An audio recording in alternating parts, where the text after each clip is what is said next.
Sa pagpapatuloy ng kwento, ay sinabi ni Ronan kay Shifin na masyadong maingay ang ginawa niyang pagtapos sa kalaban nilang ito, kaya dahil dito ay ngumiti siya, at tinanong ni Ronan kung ganoon ba siya kagalit para gawin yon. Idinagdag pa niya, na hindi niya alam kung pwede pa ba niyang dalhin ito sa Rodolan Prison sa kalagayan nito ngayon. Sinabi naman ni Shifin na wag siyang mag-alala, dahil ang mga pinutol lamang niya ay ang mga ugat nito, sa gayon ay hindi ito mamamatay. Pagkatapos niyang sabihin ito, ay walang emosyon niyang sinabi na siguro nga ay hindi ito mamamatay. Nagulat naman si Ronan sa kanyang pagiging hindi sigurado sa kanyang nagawa, dahil sa kahit anong oras pala, ay maaari na itong mamatay. Habang nagugulat pa si Ronan, ay sinabi ni Shifin na magiging okay lang ang lahat dahil nandito naman siya. Kasunod nito ay nagpaalam na siya kay Ronan, at sinabi na kailangan na niyang magmadaling umalis, dahil kailangan niyang maipaalam agad ang sitwasyon na ito sa kanyang pamilya sa lalong madaling panahon. Pagkatapos nito ay seryoso niyang sinabi na kailangan pa nilang hanapin ang iba pang mga traidor na nagtatago sa kanilang pamilya. Kaya pagkatapos niyang sabihin ito ay tumakbo na siya palayo, at ipinaubaya na kay Ronan ang nahuli nilang kalaban. Samantala si Ronan, habang pinagmamasdan na mabilis itong tumatakbo, ay sinasabi na hindi siya pwedeng umalis ng ganun-ganun na lamang, dahil siya naman ang gumawa ng pagkasira sa mga bagay sa paligid ng lugar na ito, kaya hindi niya pwedeng basta na lamang ipasa sa kanya ang mga responsibilidad. Habang patuloy naman niyang sinasabi ito, ay isang portal ang makikitang lumitaw sa kanyang likuran, at kasunod nito ay lumabas mula rito si Instructor Nabi-Rose, at agad na tinanong siya kung ano ang nangyari sa lugar na ito. Tinanong din niya siya kung naambush ba siya ng mga kalaban, dahil sa nangyari sa lugar na ito. Matapos namang marinig ang sunod-sunod na tanong na ito, ay lumingon si Ronan, at dito nga ay nakita niya na kasama ng instruktor ang kanilang prinsipal, at ang dalawang ito ay tila handa ng makipaglaban. Ngunit sa kabila ng pagkaseryoso ng ekspresyon ng dalawang ito, ngunit ang agad na nakakuha ng pansin ni Ronan ay ang suot-suot ng instruktor na damit, at tila natulala siya sa pagiging kakaiba nito, pagkatapos ay nag-thumbs up siya, at sinabi na napakaastig nito.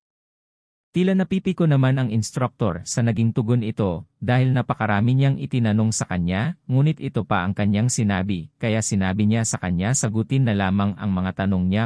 Kasunod nito ay pinasundan ito ng prinsipal at sinabi na bagamat nakakagulat nga ang suot ng instruktor ay hindi ito ang importante sa ngayon dahil bagamat nakahinga sila ng maluwag na hindi siya nasaktan gusto pa rin niya lang malaman mula sa kanya kung ano ang nangyari sa lugar na ito at sinabi na tama nga siya at ipapaliwanag din niya naman kung ano talaga ang nangyari pero bago niya gawin yon ay gusto lang sana niya munang gayahin ng prinsipal ang kanyang sasabihin. Tila nagulat naman ang prinsipal sa kahilingan niyang ito, saka itinanong kung ano ang gusto niyang ipasabi sa kanya. Dito nga ay seryoso niyang ipinaulit sa prinsipal ang salitang, si Ahayute ay isang mother poker.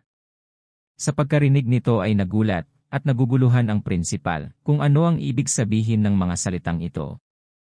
Sa kabilang banda ang instruktor ay agad na naunawaan kung para saan ang kanyang ipinapasabi. Pagkalipas ng ilang sandali ay inulit na nga ng prinsipal ang mga salitang sinabi ni Ronan. Kasunod nito ay lumipat ang eksena sa opisina ng prinsipal, at dito ay naikwento na ni Ronan ang mga nangyari, at isa na nga dito ay ang tungkol sa pagkakaroon ng espiya na nagtatago sa pamilya ng Grancia family. Habang iniisip ng prinsipal ito, ay napagtanto niya na ang sitwasyon pala ay mas seryoso pa kaysa sa kanyang iniisip. Pagkatapos nito ay pinuri niya si Ronan at sinabi na mahusay ang kanyang ginawa, dahil napigilan niya ang mas malaking pinsala na maaaring nangyari.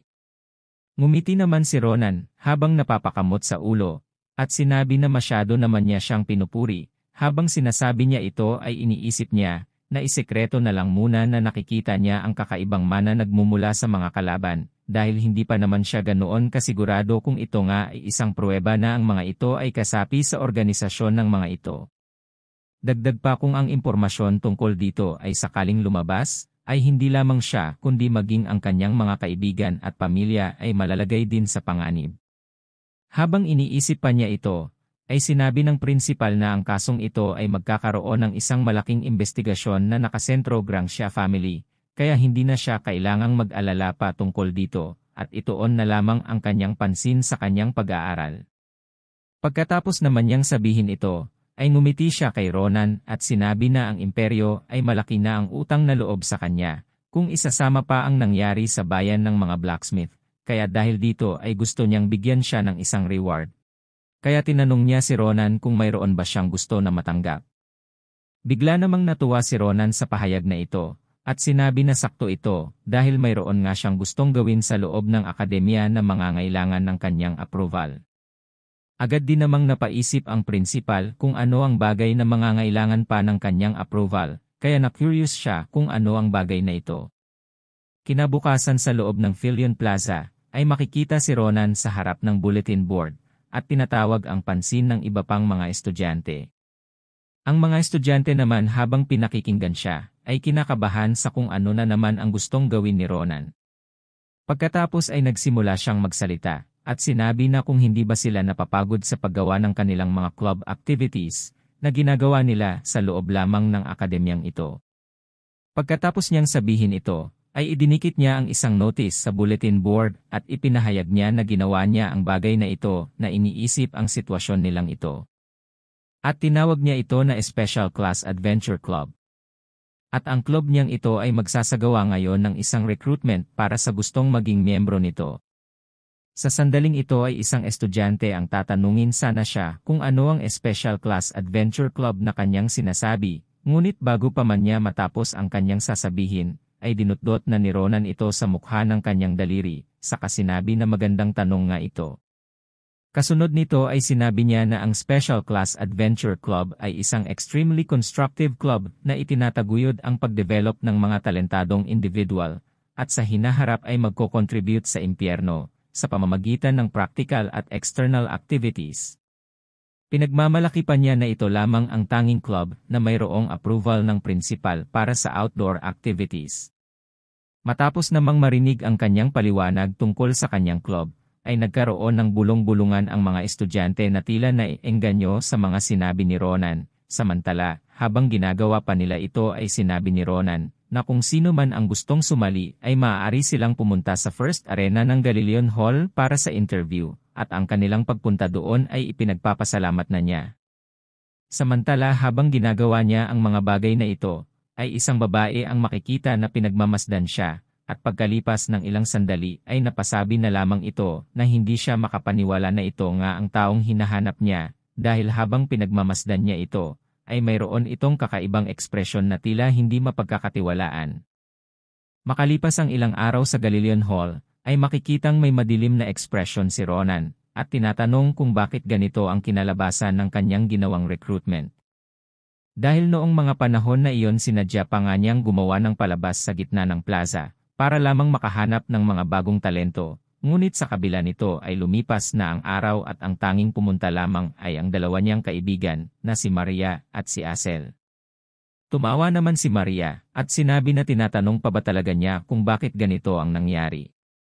Pagkatapos ay pinaalala niya kung ano ang mga ginawa niya noong mga nakaraang araw sa kanilang interview. Naalala niya na binugbog niya ang ilang mga estudyante at sinabi na ito ay isang spar para subukan ang kanilang mga kakayahan. May isa pang sitwasyon kung saan ay mayroon siyang mga sinabing kahina-hinalang bagay sa mga estudyante na nag-aalinlangang ibuwis ang kanilang buhay sa magiging mga activities nila, at pinapipirma niya ang mga estudyanteng ito ng isang kasunduan. At matapos ang mga pangyayaring ito ay mabilis na kumalat ang mga balita, nakakailanganin ng isang estudyante na gustong sumali sa kanyang club ng 10 buhay para lamang makasurvive dito. Tila hindi naman nagsisisi si Ronan sa mga ginawa niyang ito, at sa halip ay sinabi pa niya na ganoon naman talaga ang isang tunay na laban, at masyado lamang talagang duwag ang mga ito. Pagkatapos nito ay sinabi niya na kung ayaw nila idiwag. Kasunod nito ay lumingon siya, at sinabi na ang mga kailangan niya ay ang mga taong katulad nito, dahil ang mga taong naiwan na katulad niya, ang mayroong totoong potensyal. Samantala habang ang estudyante na mayroong malaking espada ay sinusubukang tumayo, ay tinanong siya ni Ronan kung naging maganda na ba ang kanyang pakiramdam ngayon.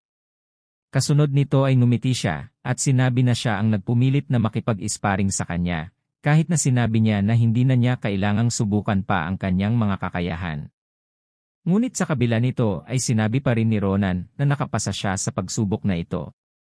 Matapos namang marinig ito ay ngumiti din ang lalaki na nagngangalang Brom at nagpasalamat sa kanya. Ngumiti din naman si Ronan at sinabi na sasabihin na niya sa kanya ng mas maaga na ang kanyang club ay magiging mas mahirap kung ikukumpara sa kanyang mga naranasan. Kaya tinanong niya kung magiging okay lang ba ito sa kanya. Tumawa naman ito at sinabi na okay lang iyon dahil ang mahalaga para sa kanya ay lalakas siya kung susundan niya ang mga activities ng kanilang club. Pagkatapos nito ay sinabi naman niya kay Asel at kay Maria na maaari na silang bumalik sa kanilang dormitoryo at magpahinga dahil sa sunod nilang pagkikita ay magaganap na ang tunay nilang pagsasanay. Tinanong naman ni Asel kung hindi pa ba siya babali. Sinabi naman ni Ronan na dahil mayroon pang oras ay mananatili pa siya rito at baka sakaling mayroon pang mag-apply sa kanilang club na isang talentadong individual.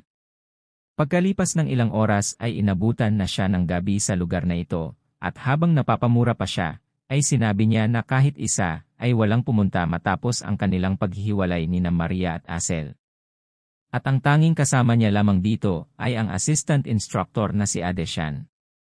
Matapos namang marinig ang paghihimutok niyang ito, ay sinabi ni Adeshan na wala silang magagawa tungkol sa bagay na ito, kaya mas mabuti pa na tapusin na nila dito ang kanilang pag-aantay. Nagpasalamat naman si Ronan sa kanya, dahil bagamat busy ito sa kanyang mga trabaho bilang assistant instructor, ay nanatili pa rin siya dito at tinulungan siya. Ngumiti naman si Adeshan at sinabi na wala iyon sa kanya, at dinagdag pa nga niya na kung wala lang siyang ginagawang mga trabaho ay baka nag-apply din siya sa kanilang club. Natigilan naman si Ronan nang marinig ito, at inisip na hindi niya magawang sabihin dito na hindi niya siya tatanggapin kung sakaling mag-apply man siya sa kanilang club. Dahil hanggang sa ngayon ay iniisip pa rin niya ang kanyang pangako sa nakaraang buhay nito, tungkol sa pagpigil sa kanya na maging isang general. Habang iniisip pa niya ito, ay isang tao ang lumapit sa kanila na nakasuot ng hood, at sinabi na mabuti na lamang at umabot pa siya. Tila nagulat naman si Ronan at si Adeshan sa biglaang pagdating nito, at tinatanong pa nga siya ni Ronan kung kailan pa siya dumating, dahil hindi niya naramdaman ang paglapit niya sa kanila. Ngunit matapos niyang itanong ito ay bigla siyang natuwa, at tinanong kung nandito ba siya para sa interview upang sumali sa kanilang club. Tila nagtaka naman ang individual na ito kung ano ang kanyang tinutukoy na club, ngunit pagkatapos na maunawaan ito, ay tinanong niya si Ronan na kung gagawin ba niya iyon ay pwede niya siyang hawakan. Tila naguluhan naman dito si Ronan, at hindi maintindihan kung ano ang ibig nitong sabihin. Kaya tinanong niya ulit ito kung ano ang kanyang sinabi. Sinabi naman ng individual na ito, na isa palang babae, na kung sasali ba siya sa kanilang club, ay pwede na ba niyang hawakan iyon. Sa susunod na episode ay malalaman na natin, kung ano ba talaga ang gustong hawakan ng babaeng ito kay Ronan. Till next week ulit mga Lods, pag-update ulit ng manhwa. Maraming salamat din sa lahat ng mga nanood, lalo na dun sa hindi nag-skip ng ads, at kung hindi ka pa nakasubscribe ay pasuyo na lang Lods, malaking tulong na yan para sa channel. At kung hindi naman kalabisan ay pa-like, comment, at share na din po, para mas marami pa ang makapanood. Maraming salamat, at see you on our next video. God bless you all.